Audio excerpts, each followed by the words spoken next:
पिछले हफ्ते Mumbai hoarding collapse case में 16 जाने गई, 70 से ज्यादा लोग अस्पताल पहुंचे। होर्डिंग साफ तौर से इलीगल था, अलाउड एरिया से 9 गुना ज्यादा बड़ा था, मीलों से सबको दिखता था, बीएमसी को मालूम था, लेकिन किसी ने कुछ नहीं किया। नतीजा हवा का एक झोंका और लाशों का ढेर। इस हत्याकांड के बाद देशभक्त पर हमने एक सिंपल सा सवाल पूछा, आएगा कौन? इसका जवाब तो बहुतों के पास है आजकल, लेकिन यह बता दो कि हमारे और आपके जान की कीमत क्या है? क्योंकि आजकल तो आए दिन कोई भी आता जाता कुचल के चले जाता है। हर्जाना zero, punishment zero, consequence zero. इस हफ्ते मालूम चला कि ना, मैं गलत हूं। हर्जाना जीरो नहीं है, आपके और हमारे जान की कीमत है। हमारे देश में टाइगर और कानून दोनों जिंदा हैं। अगर आपको मारने वाले के जेब में पैसा हो, सिस्टम उसका दोस्त हो, तो आपके जान की कीमत 300 शब्दों का एक निबंध हो सकता है। मजाक नहीं कर रहा हूं, काश मजाक कर रहा होता। मजाक तो सिस्टम और जुडिशरी हमारे साथ कर रही है। पुणे के पोर्शिया एक्सीडेंट केस में जहां 2 लोगों की जानें गई। देशभक्त पर हम अक्सर कहा करते हैं कि सटायर, हास्य व्यंग करने वालों का फ्यूचर बहुत डार्क है इस देश में। एक तो किसी भी दिन बुलडोजर चले जाएगा हमारे ऊपर, एडिटर के साथ साथ, और दूसरा उससे भी ज्यादा बड़ा खतरा, नेता, अभिनेता, जज, अफसर सब मिलकर हमारी नौकरी खाने पर तुले हुए हैं। एक से एक जुमला, जोक, स्टेटमेंट मारते रहते हैं आए दिन। अभी कभी मटन, मुगल, मंगलसूत्र ले लो, और अब पुणे एक्सीडेंट केस में 2 लोगों की हत्या होने के बाद 17 साल के आरोपी को 15 घंटे में बेल मिल जाती है और पनिशमेंट के तौर पर 300 शब्द का निबंध लिखने का चैलेंज दिया जाता है। देश में मानो फकीरी का चोगा पहन लिया लोगों ने। एक्सीडेंट से ज्यादा लोग कोर्ट के इस रवैये से दंग है, और उनमें अब यह समझ आ रही है कि अब यह भद्दा मजाक उनके साथ भी किसी दिन भी खेला जा सकता है। 2 दिनों के लिए सही, लेकिन लोगों का गुस्सा उमड़ता देख पुणे पुलिस अब कह रही है कि ना ना ना ना, छोड़ेंगे नहीं। लेकिन पिछले 1-2 दिन में जो खबरें आ रही हैं कि जिस तरीके से इस केस को गुमराह करने की कोशिश शुरू हो चुकी है, उससे यही अब देखना होगा कि आने वाले दिनों में हर high profile drunken driving case की तरह यहां भी वही होता है। केस निपट जाता है, कानून अंधा ही रह जाता है, कोर्ट पर तारीख ही हो जाती है, या इस बार कुछ अलग होगा। इस केस को गुमराह करने की कोशिश कैसे हो रही है, उससे पहले जल्दी से देख लीजिए केस में हुआ क्या। 17 साल 8 महीने के हैं वेदांत अग्रवाल। ये है कौन? ये पुणे के builder Vishal Agarwal, owner of Brahma realty and infrastructure company के बेटे हैं। 17 साल 8 महीने के वेदांत अग्रवाल अपने दोस्तों के साथ पुणे के कल्याणी इलाके में पार्टी करने जाते हैं। सीबीएसई रिजल्ट को सेलिब्रेट करने के लिए दारू पार्टी। 17 साल 8 महीने के वेदांत अग्रवाल पब में जाते हैं। पब का सीसीटीवी कैमरा साफ तौर से दिखा रहा है कि वो दारू का सेवन कर रहे हैं। शराब पीने के लिए वेदांत माइनर नहीं है। 17 साल 8 महीने के वेदांत अग्रवाल फिर नशे में धुत तशन मारने के लिए अपने नए पोर्शा कार के ड्राइवर को साइड में बैठने को बोलता है और खुद गाड़ी चलाने लगता है। 5 करोड़ का सुपर कार चलाने के लिए वेदांत माइनर नहीं है। 17 साल 8 महीने के वेदांत अग्रवाल फिर 200 किलोमीटर प्लस की रफ्तार में पुणे की छोटी छोटी सड़कों पर गाड़ी भगाते हैं। रेस ड्राइवर बनने के लिए वेदांत अग्रवाल माइनर नहीं है। 17 साल 8 महीने का वेदांत अग्रवाल फिर अनीश अवधिया और अश्वनी कोस्टा को अपनी गाड़ी से उड़ा देता है। दोनों सॉफ्टवेयर इंजीनियर जो एक पार्टी से लौट रहे थे अपने मोटरसाइकिल पर। टक्कर इतनी जोर की होती है कि मौत तुरंत एक की और दूसरे की अस्पताल पहुंचते पहुंचते। वेदांत का अर्थ होता है वेद, धर्मशास्त्र, परम सत्य। लेकिन इस वाले वेदांत अग्रवाल में इनमें से कोई भी चीज नहीं है, लेकिन एक चीज है, पैसे की ताकत। और इस पैसे की ताकत को तो देखो, इससे वेद, धर्म, सत्य को किस तरीके से बदला जा सकता है, अगले कुछ मिनटों में आप समझ जाएंगे। 17 साल 8 महीने के वेदांत अग्रवाल को एक्सीडेंट से कुछ नहीं होता है। अरे पापा की महंगी स्पोर्ट्स कार उन्होंने जो खरीदी है, उसमें जो एयरबैग्स हैं, उससे एक खरोच तक नहीं आती है। वहां जमा भीड़ उसे फिर पकड़कर पुलिस के हवाले कर देते हैं। वैसे पुणे वाले काफी सभ्य लोग हैं, बस 1-2 थप्पड़ी जड़े और किसी शहर में यह केस होता तो केस वहीं क्लोज हो जाता, जस्टिस रस्ते पर ही मिल जाता। मजे की बात यह है कि भीड़ ने यह समझ के दिया होगा इस बंदे को पुलिस के हाथ की कम से कम अब होगा जस्टिस। लेकिन शायद उनको भी यह अंदेशा नहीं होता कि माइनर मानकर जुवेनाइल जस्टिस बोर्ड 15 घंटों के अंदर इस लड़के को रिहा कर देगी। लेकिन ना, कड़े बेल कंडीशंस के साथ। देखिए, हमारी जस्टिस सिस्टम मजाक नहीं है, बहुत कड़े सिस्टम्स लगाए गए हैं। और ये कंडीशंस क्या है, सुन लीजिए। एक नंबर 1 कंडीशन, वेदांत अग्रवाल 300 शब्दों का एक निबंध लिखेंगे एक्सीडेंट्स पर, उन्हें रोका कैसे जा सकता है, उनका परिणाम क्या होता है। नंबर 2, ये ट्रैफिक पुलिस के साथ काम करेंगे 15 दिनों के लिए। जी हां, ताबड़तोड़ बहुत काम, 15 दिनों के लिए काम करेंगे। और तीसरा काम, इनके साथ काउंसलिंग होगा, इनका ट्रीटमेंट करवाया जाएगा, इनकी ड्रिंकिंग हैबिट को संभालने के लिए। 2 जानों की कीमत आजकल एक मजाक बनकर रह चुकी है, या 300 शब्दों का एक निबंध बनकर रह गया है। जस्टिस के नाम पर जोक होता देख पुणे के लोग डेफिनेटली भड़के हैं। और सोचो, अनीश अवधिया और अश्वनी कोस्टा के परिवारों पर क्या गुजर रही होगी। पहले मृत्यु की खबर आती है, पूरा फैमिली उजड़ जाता है, और फिर यह भद्दा मजाक उनके साथ होता है जब उनको यह मालूम चलता है कि आरोपी को 15 घंटे में बेल मिल गई है। पुणे पुलिस भी फायरिंग लाइन पर आती है। सोशल मीडिया पर यह खबर भी वायरल होती है कि इस केस को दबाने की कोशिश कुछ ही घंटों में शुरू हो गई थी। काफी सीरियस एलिगेशंस है पुणे पुलिस पे। सुन लीजिए, एलिगेशन नंबर 1, पुलिस थाने में वेदांत को पिज्जा ऑर्डर करवा के खिलाया गया था। अरे अरे सोना बेटा, अरे गाड़ी ठोक के 2 लोगों का खून करके थक गया होगा बेटा, आओ बेटा पिज्जा खा लेते हैं। रिपोर्ट्स के अनुसार वेदांत को स्टेशन में वीआईपी ट्रीटमेंट मिली। अब कानून के रखवाले किसकी रखवाली कर रहे हैं ये तो पता नहीं, लेकिन पुलिस अभी ऑफिशियली तो डिनाई कर रही है कि नहीं नहीं ऐसा कुछ नहीं हुआ। एलिगेशन नंबर 2, खाना खा खा के अल्कोहल को ब्लड स्ट्रीम में डिसॉल्व करने की कोशिश की गई थी, और वेदांत का जो ब्लड रिपोर्ट आया है खबर के अनुसार नेगेटिव ऑलरेडी आ चुका है, उसका फर्स्ट ब्लड रिपोर्ट। इसकी एक और बड़ी वजह है, खाना खिलाया, और एलिगेशन यह है कि ब्लड रिपोर्ट जानबूझकर देर से 10-11 घंटे बाद लिया गया, केस को कमजोर करने के लिए, जानबूझ के ब्लड रिपोर्ट को नेगेटिव बनाने के लिए। और अभी थोड़ा रुक जाओ, अभी तो कुछ दिनों बाद देखना वेदांत नहीं उसका ड्राइवर ही पाया जाएगा स्टीयरिंग व्हील पर, वही एडमिट कर लेगा नहीं नहीं मैं ही गाड़ी चला रहा था। एलिगेशन नंबर 3, पुणे के NCP MLA Sunil Tingre police station पहुंचते हैं, पुलिस पर प्रेशर डालते हैं कि वेदांत को बेल पर छोड़ा जाए जल्दी। टिंगरे तिल मिलाकर फिर सोशल मीडिया पर रिएक्ट करते हैं इस खबर पर और कहते हैं कि ये सारी खबरें गलत है, मैंने कोई प्रेशर नहीं डाला है। हां, यह बात सच है कि रात के 3 बजे मुझे कॉल आया कि मेरे कंस्टिट्यूएंसी में एक्सीडेंट हुआ है, और विशाल अग्रवाल, बिल्डर विशाल अग्रवाल का भी फोन आता है कि उसके बेटे का एक्सीडेंट हो गया है। तो एक जनता का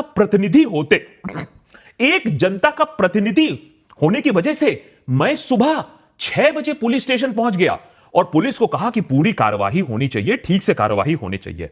बताइए हैं कैसे कैसे लोगों पर हम एलिगेशन लगा रहे हैं। जनता का प्रतिनिधि जो 6 बजे पुलिस स्टेशन पहुंच जाए हैं। वैसे वो जो मारे गए उनके परिवारों से एमएलए साहब मिले क्या, या उनके परिवारजन में कोई बिल्डर नहीं है तो वहां वो नहीं गए होंगे, शायद हो सकता। एलिगेशन नंबर 4, पुलिस ने बेल को सफिशिएंटली अपोज किया ही नहीं, और जिन 2 टेकीज की मौत हुई है उनके परिवार का तो यह कहना है कि उनको मानना ही नहीं है कि यह एक्सीडेंट हुआ है, उनका मानना है यह मर्डर है, वेदांत का बेल उसको खारिज कर देना चाहिए। यह आक्रोश देख के, सोशल मीडिया पर आक्रोश देख के, लोगों का पुणे में आक्रोश देख के पुलिस डैमेज कंट्रोल मोड में तो जरूर आई है। उनका यह कहना है कि भाई हमने तो पूरी कोशिश की, हमने तो जुवेनाइल जस्टिस बोर्ड के सामने वेदांत को एज एन एडल्ट ट्रीट करने की मांग की, उसे ऑब्जर्वेशन होम भेजने की और वहीं रखने की मांग की तब तक जब तक इन्वेस्टिगेशंस आगे ना बढ़े, लेकिन दोनों मांगों की जगह, दोनों जगह उनकी मांग को खारिज कर दिया जुवेनाइल जस्टिस बोर्ड ने।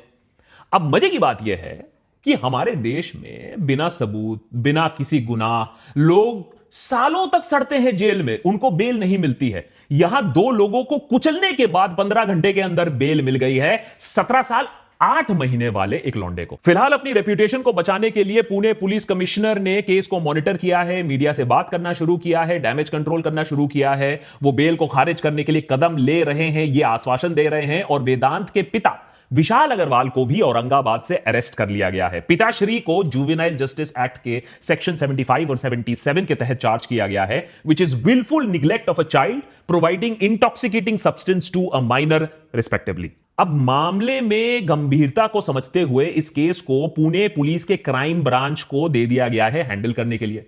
लेकिन आप समझ लीजिए कि यह सब लोगों को शांत करने के लिए सिर्फ एक स्ट्रेटेजी है। कोर मुद्दा एक ही है, क्या वेदांत को एज एन एडल्ट ट्राई किया जाएगा या नहीं। इसका लीगल प्रेसिडेंट बहुत सारा है, उस पर नहीं जाएंगे, वो अपने आप में एक पूरा एपिसोड बन जाएगा। और बाय द वे ये इडियट 17 साल 8 महीने का है। भाई या तो कानून अंधा है या कानून हमें अंधा समझता है, और हम अंधे हो भी सकते हैं, क्योंकि इस पूरे केस की जिम्मेदारी शिफ्ट करने की कोशिश हो रही है। एक्सीडेंट हटाओ, ड्रंकन ड्राइविंग हटाओ, अंडर एज ड्राइविंग हटाओ, प्रॉब्लम तो पुणे के लाइफस्टाइल, पुणे के नाइट लाइफ, पुणे के पब कल्चर में है। अरे क्या जरूरत थी पबिंग करने की, क्या जरूरत थी इतनी देर रात बाहर जाने की, ये सब तो होगा ही ना फिर। तो बेसिकली दुनिया भर में जहां भी पबिंग कल्चर होता है, जहां भी लेट नाइट्स होती हैं, वहां 17 साल के लौंडे रात के 2 बजे सुपर लग्जरी कार में लोगों को उड़ा के मार देते हैं। लेकिन दुख की बात है कि हम इस सियाप में आ भी जाते हैं और बकरों की तरह मिमियाते हैं। हां सही बोल रहे हैं। असली कारण जो है उसको शायद फेस करने की हमारे पास अब एबिलिटी नहीं है, औकात नहीं रह गई है कि रईस ज़ादे जो कानून को अपनी जूती तले रखते हैं वो हमें नहीं दिखता है। दिखता है हमें प्रॉब्लम पब कल्चर के साथ। अगर इसी लॉजिक पर बात करना है, अगर स्टुपिडिटी की बात करें, तो आइए मेरे पास भी एक और सुपर लग्जरी आइडिया है। ये जो सुपर कार्स हैं, ये जो स्पोर्ट्स कार्स हैं, ये इंपोर्टेड कार्स हैं, महंगे कार्स हैं, इन सारे कार्स को बैन कर दो। ये सारे late night high profile accidents जो होते हैं जिसमें लोग मारे जाते हैं, इनमें ऐसी ही गाड़ियां इंवॉल्व होती हैं। न्यूज स्कैन कर लो, हर late night high profile drunk and driving case में आपको ऐसी गाड़ी मिलेंगी। सबूत के तौर पर मैं 2-4 आपको गिना देता हूं। दिल्ली हिट एंड रन के सिद्धार्थ शर्मा को एक क्लास 12 का लौंडा अपनी मर्सिडीज से कुचल कर निकल जाता है, कुछ नहीं होता उसे। संजीव नंदा का केस याद है, hit and run. Sanjeev Nanda अपने बीएमडब्ल्यू से 6 लोगों पर चढ़ा देते हैं अपनी पावरफुल गाड़ी, पुलिस अफसर समेत। अभी recently Reliance lawyer Janhvi Gatkar Mumbai hit and run case, Audi Q3 उल्टे रास्ते चलाते ऑटो के अंदर पूरा ठोक देते हैं, फैमिली में 2 लोग मारे जाते हैं। Kolkata hit and run, Audi Q7 और बड़ी गाड़ी IAF कॉर्पोरल अभिमन्यु गौड़ को कुचल देती है। ये बड़ी सी लग्जरी गाड़ी, रिपब्लिक डे परेड का रिहर्सल चल रहा था, भाई साहब गाड़ी दौड़ा रहे थे। तो अगर पागलपंती करनी ही है, अगर ये चोमू लॉजिक लगाना ही है, तो स्पोर्ट्स कार को बैन कर दो, लग्जरी कार्स को बैन कर दो। है? मेरे पास तो डेटा भी बहुत कुछ है। अब बताइए, मारुति ऑल्टो में कभी ऐसे केसेस हुए आज तक? आप फिर से बताइए मुझे। है? उसके बाद अगर मन ना भरे तो पब्स को जिम्मेदार ठहराओ, उसके बाद भी मन ना भरे तो लोगों को बोलो रात को बाहर जाने की जरूरत ही नहीं है। लोगों पर हम एक कर्फ्यू लगा देते हैं कि 8-10 बजे घर से बाहर निकलो ही नहीं। लेकिन कुछ देशभक्त होंगे जिनमें बूता होगा कि ये सब जुमलेबाजी से हटकर 2 और 4, बस ज्यादा नहीं, 2-4 सटीक सवाल पूछ ले। सवाल नंबर 1, क्या आपा चल रहा है हमारे देश में कि लौंडे शेव करने की उम्र तक नहीं पहुंचते हैं और उनके बाप उनको 5 करोड़ का पोर्शा चलाने के लिए दे देते हैं? क्या मजाक बना के रखा है लीगल सिस्टम का कि सरकार के खिलाफ 2 शब्द आप बोल दो तो जेल विदाउट बेल हो जाती है सालों के लिए, लेकिन 2 लोगों को कुचलने के बाद 1 दिन के अंदर आप जेल से बाहर हो जाते हो? क्या चिंटू बन गए हैं हम लोग यार एज अ पब्लिक कि नेता छोड़ो, कोई भी बिल्डर, बिजनेसमैन, चवन्नी छाप लीडर लोकल आ जाता है, लॉ को तोड़ देता है, फोड़ देता है। हमारी औकात नहीं होती है कि सिस्टम से जवाब मांग पाए। ये वही देश हुआ करता था जब बड़े बड़े नेता जनता के आक्रोश से बचते थे, सोचते थे 2 बार, मानो हमारी आवाज ही कहीं छिन गई हो, गायब हो गई हो, या हमने सरेंडर कर दिया हो। और चौथा फाइनल सवाल कि 17 साल 8 महीने क्या काफी है किसी को अडल्ट मानने के लिए? हमारे देश में कम से कम एक एग्जेम्पलरी पनिशमेंट केस तो करो, एग्जाम्पल तो सेट करो, जिससे आगे जाकर कोई बाप अपने बेटे को इतने कॉन्फिडेंस से गाड़ी की चाबी ना थमा दे कि जा बेटा ऐश कर। अगर ठोक भी दिया किसी को तो कोई टेंशन नहीं, तेरा बाप है ना, देख लेगा। हमारा देश का कानून मजबूत हो सकता है अगर हम प्रेशर डालें। जाने से पहले कैमरॉन हेरिन से एक बार मिल लीजिए 2 सेकंड के लिए। वेदांत की ही उम्र का था, 18 साल का कैमरन। भाई साहब के पास फोर्ड मस्टैंग आ गई थी अमेरिका में। दोस्त के साथ अमेरिका के रस्तों में पब्लिक स्ट्रीट्स पर रेसिंग कर रहे थे। एक मां और उसकी बेटी को यह बंदा कुचल देता है 18 साल की उम्र में। पूरे देश में आक्रोश होता है। केस की सुनवाई लंबी चलती है। जज ने उम्र देखा, जज ने यह भी समझा कि जोश में की गई ये एक गलती थी, लेकिन फिर भी जज ने 24 साल के लिए उस लौंडे को जेल में डाला क्योंकि उसने एक परिवार का सर्वनाश कर दिया गया। जब तक ऐसे जजमेंट्स यहां नहीं होंगे ना, तब तक मुंबई में होर्डिंग्स और दिल्ली और पुणे में गाड़ियां लोगों को बस कुचलती रहेंगी कीड़े मकोड़े समझकर, और हम बोलते रहेंगे अब हम कर ही क्या सकते हैं, निहत्ते हैं हम तो, गधे हैं हम तो बकरे हैं, हमारी औकात क्या है। बाय द वे, हो सके तो इस एपिसोड को शेयर करिए, खास करके पुणे एरिया में। अगर पुणे पुलिस में किसी को जानते हैं तो जरूर शेयर करिएगा उनके साथ, क्योंकि रेप्यूटेशन अब पुणे पुलिस के सवाल पर है और इस देश की जस्टिस और लीगल सिस्टम पर है। सिंपल आस्क है, वेदांत अग्रवाल को एज एन अडल्ट ट्रीट करो। ये 17 साल 8 महीने के जुमले के पीछे मत फंसो। और अगर ऐसा नहीं किया और वेदांत भी वॉकआउट फ्री कर गया तो अगला लौंडा तैयार है दारू पीकर अपनी इंपोर्टेड लग्जरी गाड़ी चलाने के लिए और हमें कुचलने के लिए। इस बात की गारंटी है।